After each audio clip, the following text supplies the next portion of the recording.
Alright, so it's over. Stranger Things, Season 5. After 3 filler episodes of an already underwhelming Season 5, aside from the really good Episode 4, that finale was underwhelming. It wasn't terrible, it didn't ruin it the same way Game of Thrones ruined, with their ending. It's still rewatchable, but it was very underwhelming. I mean, the boss fight was over in 30 minutes. The rest of the show is like keeping up with the Kardashians, sort of like reality TV. Weird choice of how they finished that episode. Like, really kind of bizarre. It was like an exposition dump on what they're going to do in the future, but spread out over like 40 minutes for some reason. It was like, Dustin and them graduate valedictorian. Cool. Hopper and Joyce finally get to go to Enzo's on their date, get engaged. He also talks about moving to New York, going to Montauk. Google that, that's pretty cool. That could be a spin-off.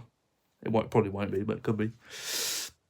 And then Robin, Steve, Nancy and Jonathan on the roof talking about their futures and what they're doing.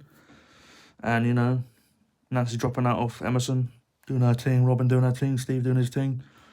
Jonathan making an anti-capitalist cannibal film. But the highlight of the ending, of the finale, listen, it's 2 hours long.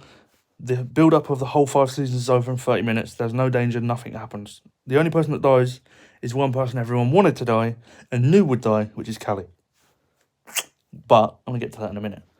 The highlight of the game, though, is the D&D game at the end. It's a goodbye to every character. Mike tells a pretty good story, I'm guessing by their reactions, context, obviously. Lucas and Max, happily ever after. They fall in love more and more. Bosh, they're a couple. They go off and do their thing. It's a good way to, end the show, I guess. Dustin, college, off doing his thing. Hanging out with Steve every now and again, going on road trips. Cool. Will, happy, I guess in college somewhere, in a gay bar. Or not gay bar, but just with a gay man in a bar.